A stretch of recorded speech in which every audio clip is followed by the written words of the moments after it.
Hey! That Oh, was Survive the Night from the new Warriors album by Issa Davis and Lin-Manuel Miranda. You're listening to DJ Lin Miranda and Issa Davis. And yes, um, Issa figured out how to pin her comments before I did. yes, tech, pinning, it helps us all. But wow, like you all have been saying, this chat is flying by so quickly. It's hard to keep track of what is happening out there, but it looks like it's good. I wonder if there's somebody in the speaker queue that we could talk to. What do you think, Lynn? You want to reach out and find someone?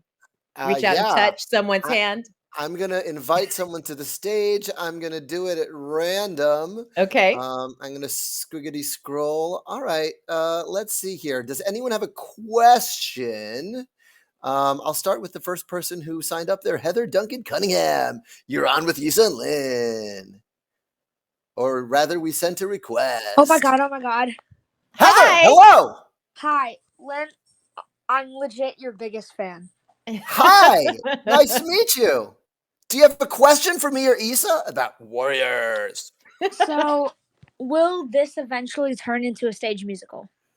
Issa, you want to take that? First you go, and then I'll follow up. Well, first of all, I think that the first thing we wanted was for everyone to have the thing we made at the same time, and we spent 3 years of our life devoting ourselves to making this album for you all. So we want to sit and enjoy that for a little bit, and then I think I think we have dreams of it coming to the stage, but we don't have any plans so far. So we'll start to look at that maybe next year. But right now, we're just really enjoying how much everyone is loving the album. Thank you for joining us, Heather. Yeah, thank you, Heather. Of course. Oh my Yeah. god, this is so surreal. Where are you? Where are you? I see from your picture that maybe you were in the UK at some point, but maybe you're not there right now. Where are you? I'm in Texas right now, actually. Okay. Amazing.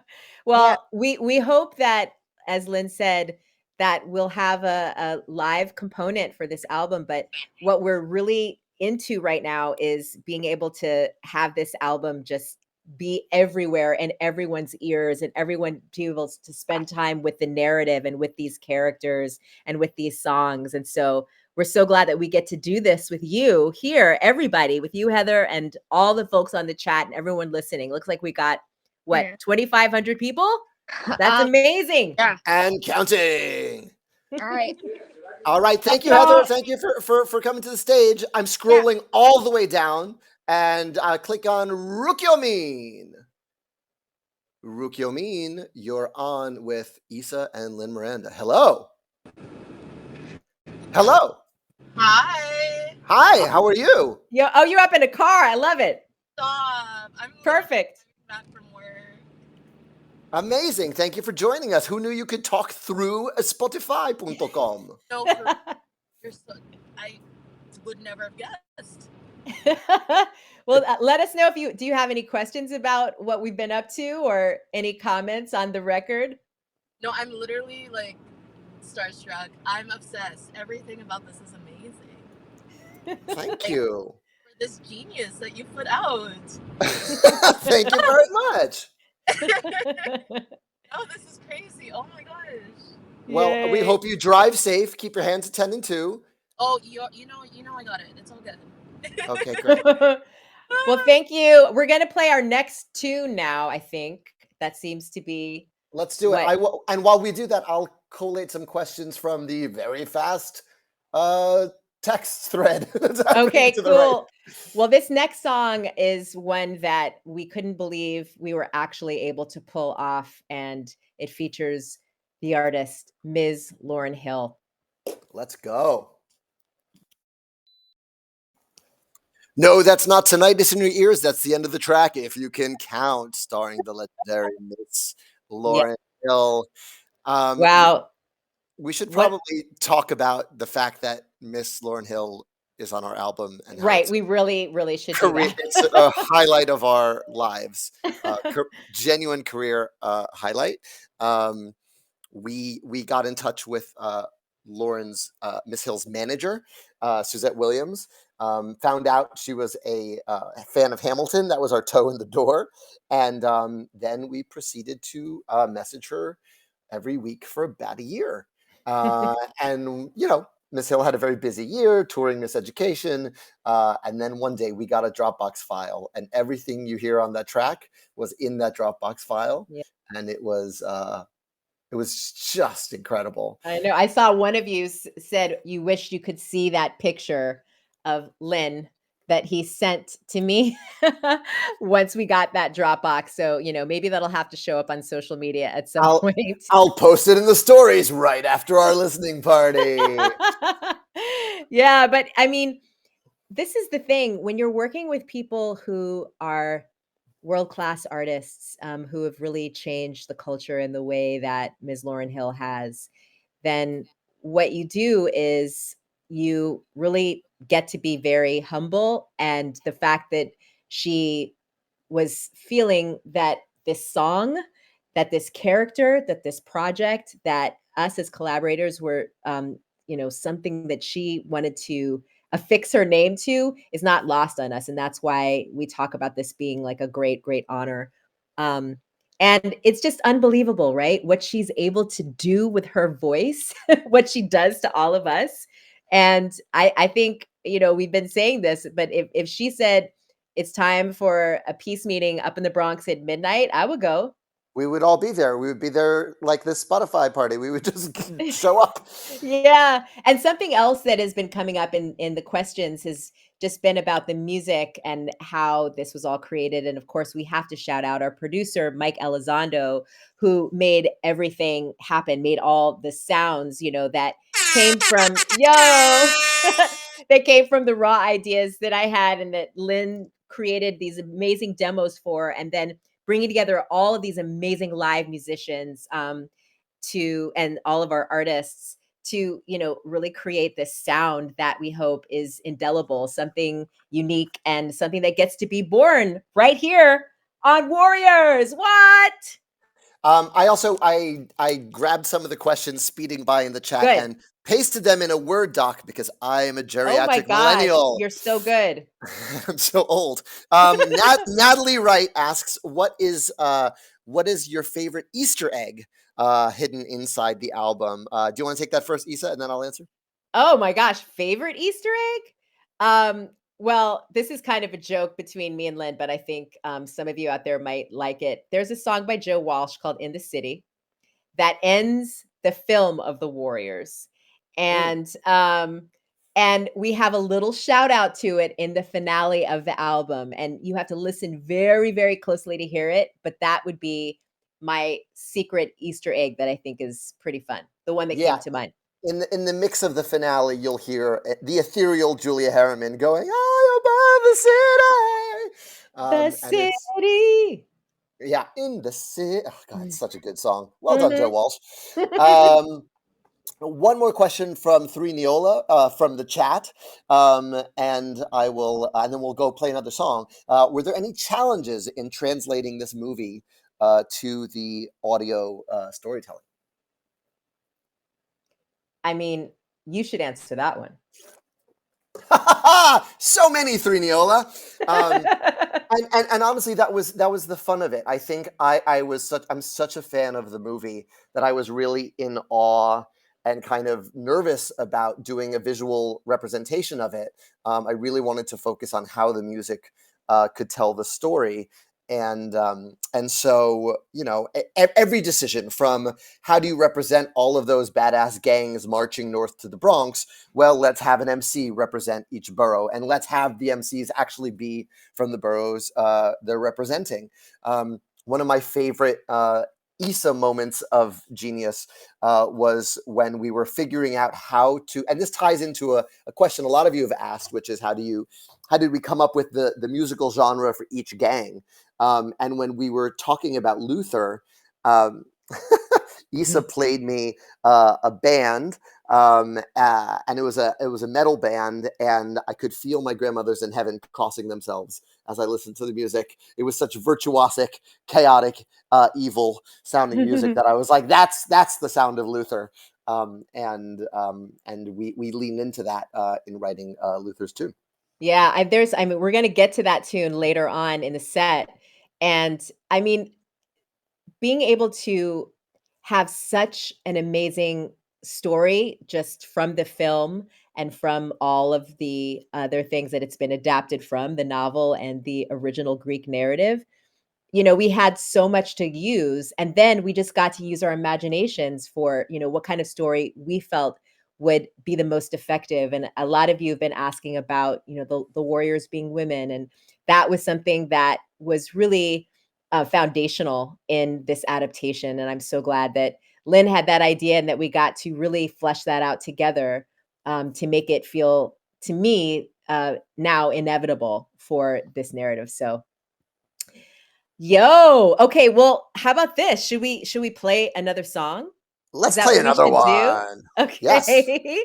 All right. Well, this is going to be right after the song you just heard. You heard that awful gunshot when Cyrus, played by Miss Lauryn Hill, is killed, and then this is what happens afterward.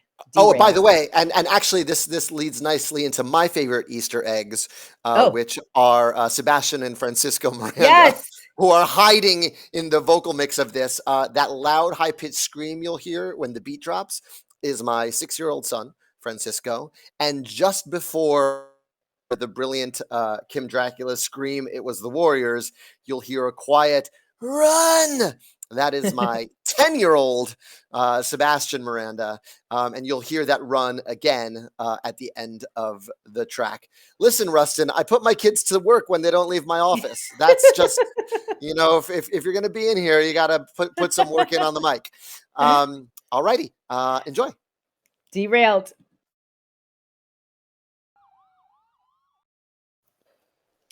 Hey. If you're just joining us, this is Issa Davis and Lin-Manuel Miranda, and you've just enjoyed our end of Act One at the top of Act One song, "Derailed." Yeah. You think of this thing as like instead of doing one of those end of Act One, one day more nonstop tunes where everyone's theme comes together at the end of Act One, we did it backwards. Everyone's theme explodes out of the inciting action of this. So you will hear the great Amber Gray, who will sing "I'm Sick of Running" much later, sing "I Don't Love Running." Yes. You will Yes. hear the great Philippa Sue, nurse practitioner on The Great Dr. Odyssey, singing "Now Every Move That We Make Is a Bid to Bid to Survive." survive, keep us alive. Yes. You will hear that many, many tracks before she sings it more Mhm. faithfully later in the album. In Reunion Um, Square. Yep. you will hear the chief of police, David Patrick Kelly, going, "Yo-hoo!" I don't do it as good as he does. So we really kind of establish all the themes in the chaos after Cyrus's assassination, so that they actually have additional resonance when they arrive. Yeah, and I think, something that you all were commenting on, is that drop when it goes into that drum and bass jungle feel. And, that was something that we felt genre wise with music would be this perfect way to experience like thousands of people running in the middle of Van Cortlandt Park, and busting their way through a fence. The Warriors are to make it safely into Woodlawn Cemetery. And I love that we, as Lynn said, we get to lay in all of these lines and themes that are going to come back later on. So that's another way to think about the Easter eggs, is that it's actually part of creating motifs and themes. Yeah, now Issa, the kids in the chat and the kids on the street, they all want the tea. How did you think of who to cast for this album? Why don't we start with the Warriors themselves? And thank you for everybody Yeah, who asked. I know. I've been seeing that question go by. And yes, how did we think of who to cast? Well, when you're writing something, this is something that Lynn and I were both doing, is that when you have someone in mind as you're actually writing the lyrics and the song, then it actually makes it easier. It's a bit of a shortcut, right? Because then you can sort of feel your way through the song with that person's voice in mind. And so the people that we thought immediately of for the Warriors are all of our dear friends. You know, so many of the folks from Hamilton, Jasmine Cephas I Jones, think and I think we should Pippa. I think we should go one by one and give everyone their flowers. Okay, here we go. So we're going to start with, since I just started with Jasmine, Jasmine. Jasmine, right? Whom you know as Becky and Mrs. Reynolds, and Oh my and God! she's Why was Peggy 3 octaves up? and she's our swan. And she just came in and brought this unbelievable kind of, you know, I mean, you love her sound. I mean, it's just like this very bluesy, but then, you know, she's able to have like all of this unbelievable stretch in her voice, you know, where it's like down in the basement or like super high, and just gave us the attitude that we needed. I mean, this is somebody who is this character of Swan, in that, you know, she's from Brooklyn. She can give you hardcore if you need that. She can give you that attitude. And so Jasmine Cephas Jones, Swan, done deal. How about Anissa Folds as Cleon? Anissa, birthday girl yesterday, motherfucking Yes. folds. Yes. Talk about Yeah, so Anissa. I will talk about Anissa. I first met Anissa was actually an alum of Freestyle Love Supreme Academy and joined us for the Broadway run of Freestyle Love Supreme on Broadway. And you know, if Anissa didn't exist, I would have to invent her because there is nothing she's not good at. She's an unbelievable vocalist. She's an amazing actress. She's an unreal improviser, and also an incredible rapper. So when we, you know, when it came to the character of Cleon, who we knew was going to have to like sing to burn the house down and hold her own against, you know, the Gramercy riffs single-handedly and survive them through pure rhetoric. There was no one besides Anissa who had like all of the skills necessary to lead the Warriors. She's so incredible. And as you'll see, we couldn't just let her go like happens in the movie where Cleon disappears after this scene. So she comes up later on this album, and you'll get to hear her a little bit later. Okay, we have Philippa Sue, Pippa. Oh, never heard Pip. of her. I What? mean, yeah. So now she's a nurse on a cruise ship, but she's also Fox on our album. And if you're not watching Dr. Odyssey, you might be too young to watch Dr. Odyssey. You should ask your parents if you can watch Dr. Odyssey. But if you can, you should watch it. But she's so incredible, and you know, there's you know what's wonderful is that, you know, she's a dear friend and she's an incredible vocalist and kind of came in to do this small part and then was so good we couldn't imagine anyone else in the role afterwards. And it's then, not a small part. It's not a small part. It's fucking large.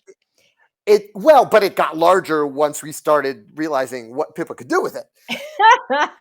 I think I think the reason you said that is because the character is kind of quiet at first, and she's kind of shy, and she's you know, as she says in her rhyme, one of the tracks we didn't play but you can listen to later, Warrior Cipher, she says, "I'm the youngest and the prettiest, they call me Fox."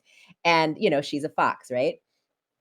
But then I think what happens over the course of the narrative. Oh, by the way, sorry, for the Yes. Hamilton fans who were like, "Is that an Oh yeah, answer to I was wondering. Yes. Angelica's, but I'm the oldest and the wittiest."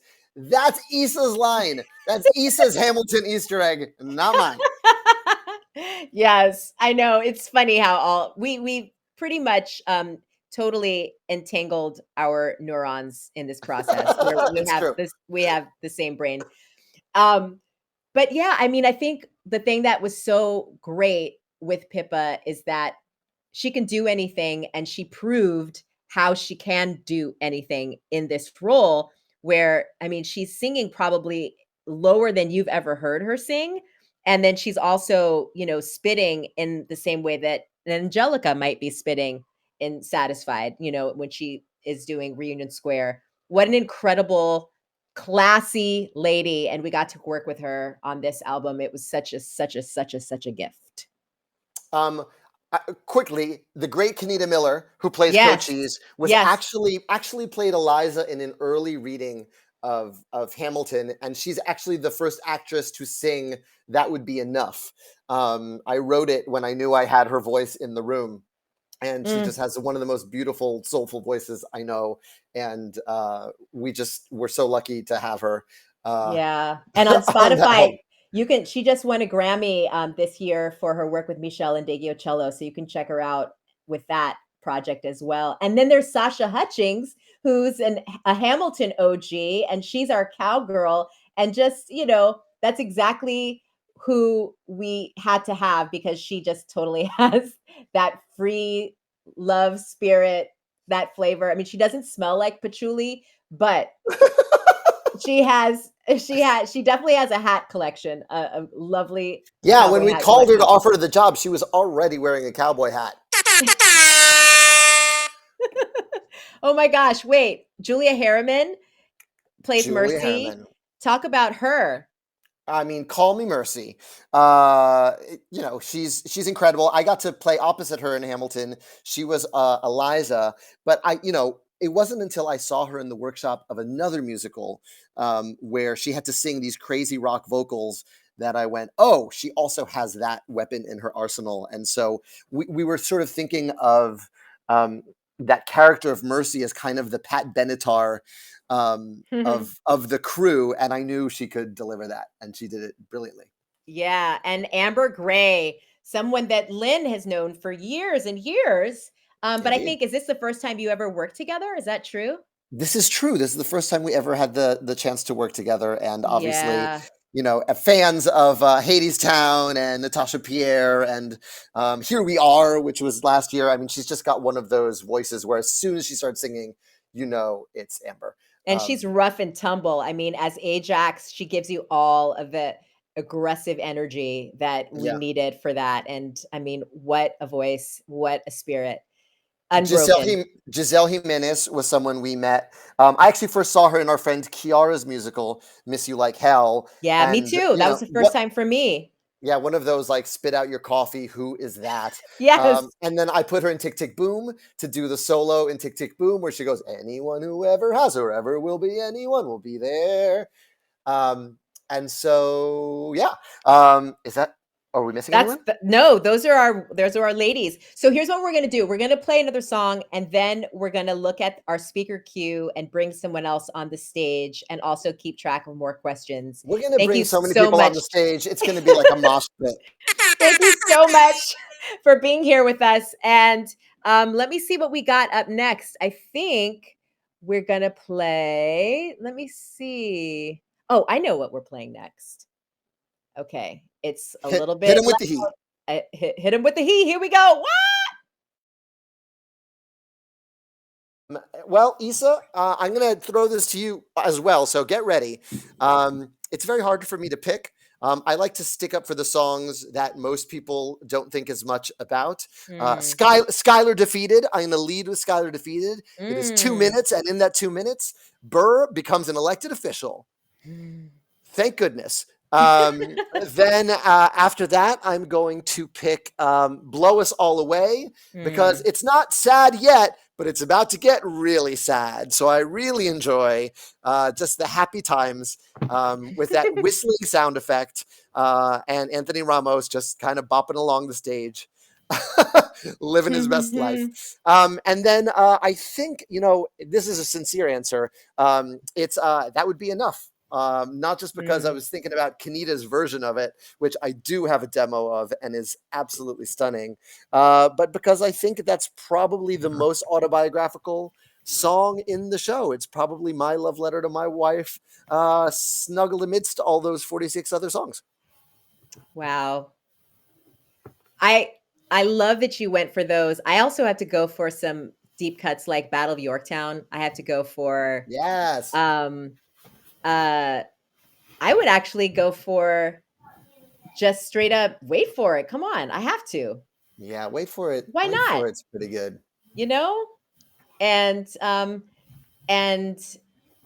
it doesn't really matter that what my favorite songs are, but since we're here, and of course, what is This Is Terrible.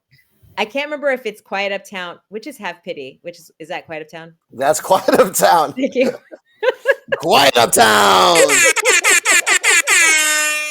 Okay, A great. club banger, if ever I heard one. It's such a club banger. But also, wait, can I say a lot of people have Yeah. been asking what our favorite song is on the Warriors album. And these are just like impossible questions to ask of us. And yet it's your favorite question to ask. So should we answer that as well while Nat Cat is here? Sure. My kids' favorite is Derailed, because they get to hear themselves. I think my wife's favorite is probably Call Me Mercy. Mm-hmm. But I think the melody that gets stuck in my head the most, I think that's the best way to Mm-hmm. measure it, is Somewhere in the City, which appears both in Somewhere in the City and in the finale. Like Yeah. if it's quiet for a second, my brain is going no no no no no no no no no no no. Like that Mm, melody kind of. Sometimes you work hard to write a song, and sometimes the song appears to you, and that melody, I'm very grateful, appeared to me. yeah. When you're talking about melodies that stick with you, something that always comes back to me is, of course, the one that we first heard earlier tonight in Derailed, but then comes back in Still Breathin'. So that da na da da da da, that to me is like, you know, when they play the theme song for something, that's Yeah. that's the one that I hear. Um, I love Still Breathin'. I love Quiet Girls. That shit gets me bouncing, bouncing. Yeah. And of course, I love Light or Something because I, always get caught up in my feels right then. So, Yeah, Light or Something is it makes, I didn't realize it until we started playing it for people, and everyone was just, everyone gets very emotion. yes. Yes. All right. Well, Nat Cat, thank you for Thank you, Nat Cat. That was a facilitating. wonderful question. Yes. Yeah. Thank you. Enjoy your bubble tea. Here comes Gigi to the stage. Gigi. Oh, hey, what's going on, Hey, guys? Gigi. I love your Totoro Hey. avatar. Yes. Thank you. Cute.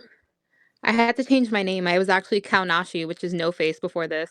Anyways, my question is for an upcoming song. I don't think we played it yet.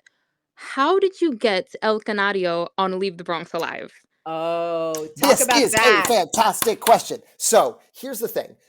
We were lucky enough to I played my demo of Leave the Bronx Alive for Mark Anthony. When I was seeing him, I was like, I don't know if you would ever do this, but I want the Turnbull ACs to be a Puerto Rican Fania all-star gang. And Mark, in his typical nicest guy in the room mode, went, "Oh, Papa, of course, Papi, but would you consider recording it in Miami with my band?" And before he finished the sentence, I was like, yes, I would consider, and we're doing that. So we went to Miami, and he assembled his band and Sergio, his orchestrator, and we all flew to his home base. And then, there were certain melody lines on the demo that I didn't feel like playing by piano. Sometimes I just record singing something because it's faster than me just playing it into the piano. So I recorded these like little whistling interludes, like, Yeah, and because I had said that has to be something that they're doing to taunt the Warriors is like whistling like like, ooh, you look fine. and I was like, it would be amazing if we got Jose Alberto El Canario. For the 9-year-olds who don't know who that is, he's a legendary Latin artist who whistles so well it sounds like a flute. So they call him El Canario, the canary. And we're probably 5 hours into the recording session when Jose Alberto El Canario just shows up at the studio, and Mark turns to me and goes, "Papa, you had whistling, so I called Jose because he lives in Miami. Is that all right?" And I was like, "Is it all right? Is it all right?" So he laid down his genius on it, and that's all Jose whistling in that track. And it was an absolute gift, but we didn't even know he was going to be there.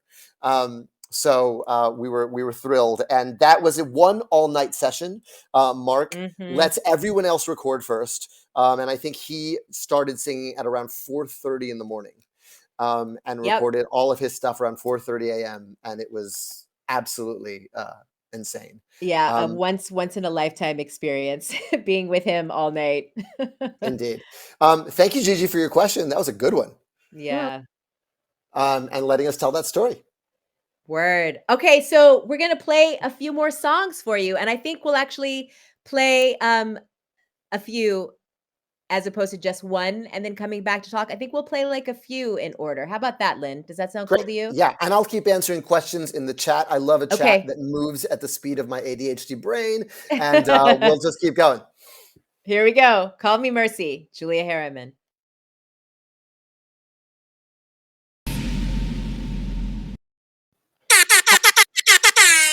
I wish I could do an impression of the many notes Billy hits at Stan closing. I know it's impossible to create a Billy. He hits them all at once. He fully opens up his throat and hits them all at once. He did. Ooh, that was just an amazing session being able to be with Billy. Yes, He brought Billy. the flavor. He brought the flavor. And Yes, MJ and Michael. MJ, I mean, Michael. come on. Michael is the one giving you all those option up riffs in that last chorus. Yes. Uh-huh. And then, yeah, MJ, as Lynn said in the chat, is giving you dong, dong. Yes. It's really lovely, though, how they're all intertwining. And you can, because we imagine them on roller skates like the punks were in the movie. And so it's kind of amazing to think about that song as like this roller skating jam where they're all just intertwining and like playing around each other. Absolutely. Yeah. Should we have some more speaker queue folks come through? Let's get some, or did you want to answer some questions that you've been collecting on your Word doc? I stopped the copy paste because it's moving too fast for me to copy and or paste. And I feel 700 years old when I do it. But yeah, we can let's look in the speaker queue. I'm going to scroll so that I'm not just favoring the first ones in. All right. Scoresby, aka Lee Scoresby. I'm clicking on you. I'm inviting you to the stage. Scoresby, are you there? Hello? Scoresby. Hi, oh my god. Oh my god, I can't believe. Hi. Hello, Lee. Hi, hello, how are you? Eisa. I'm such a fan. Hello. Where are you calling from? From Mexico, can you believe? Que viva! Ah, sí, que viva México. ¿En cuál Gracias, parte? gracias. Scoresby, do you Ciudad have de a question México. for us? Cool, Yes, perfect. I want to know about the BCs as characters. I believe they are such an underrated gang on this musical that, by the way, is such a masterpiece. I love you guys so much. Oh, thank you. Let's talk about the Busies. Obviously, that's the Yeah. other big gender swap we did for the album. It sure is. Issa, do you want to talk about the casting for the Busies, which was Oh my pretty exciting? gosh. Well, you know, I have to first say that one of the most like the easiest call to make was to reach out to our buddy Joshua Henry, who Yes. is, what we wanted to do was create this boy band, right? This perfect boy band that would entice the warriors, who, of course, are very, savvy ladies, and they know not to just walk up into any old fool's house. But then imagine if this boy band just came at you in these beautiful soft sweaters and they're dancing and they're offering you French toast and you're tired and you've been fighting all night and you're hungry and you just might slip a little and be like, you know what? They're beautiful and they sing and dance. Let's go to their house. Google Joshua Henry ragtime if you want to cry for a few minutes. Come on, please do you'll that. go anywhere that man sings. Yes. So yeah, we wanted to have a perfect boy band, which consists of Joshua Henry, Timothy Hughes, who's Daniel my favorite Chacol, Hadestown ensemble and Steven member Sanchez. and is like amazing in everything he's in. Steven Sanchez, who, you guys know Steven Sanchez's voice. That guy has a gajillion fulfillion streams. Right. And then, actually, Daniel Chacol was a recommendation from our friend Helen, who wrote the Korean lyrics for We Got You. and we were kind of brainstorming K-pop artists who could sing her incredible verse. And she was like, "Is this guy on your radar?" And so I IG messaged him, like cold called him, and he said yes and recorded his bit from Korea. So we were very lucky to have them. And the sound they made together was beyond our wildest dreams. And you know what? This song is the next one on our playlist, so I think this is a perfect moment to just play it. Do you all want to hear We Let's Got Yeah. You? go. Yes, it's a really good song. Thank you so Thank you, much, you guys, for Scoresby. everything. Thank you, Scoresby. Thank Bihan Mexico. you.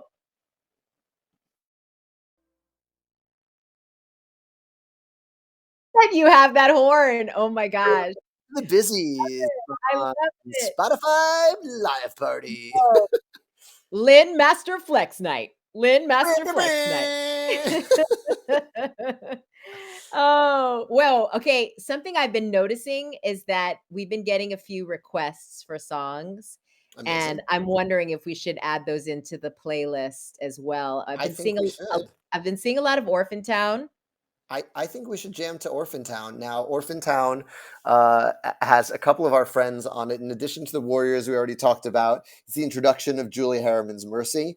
It's our friend Utkarsh Ambutkar, Freestyle of Supreme alum, who is just the most ridiculous human alive and makes me laugh harder than anybody.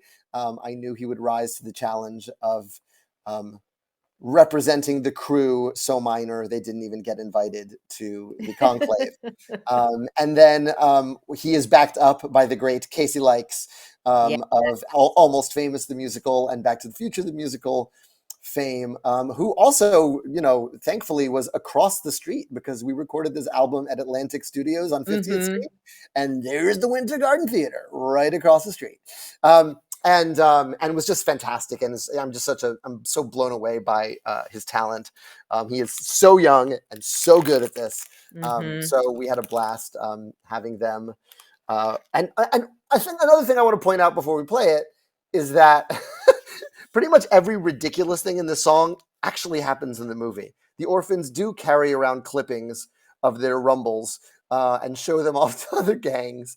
And almost every silly thing they say is a musicalized quote from the movie. This is one that lines up pretty nicely. Yeah, and we did change things, so that the gender flip would work. So, the first line about is this a cosmetology class and, Yep. hall pass and, just the way that they're talking to them is just so dismissive and then also the response that the warriors have where you're going to hear Pippa and Jasmine pretending to be, like these dimwits who just are like, please help us through when they're total badasses and could totally kick these boys' ass. So here's Orphan Town, Let's the go. gender flipped way. Sound good? Only you playing some piano would please me more. So let's do it.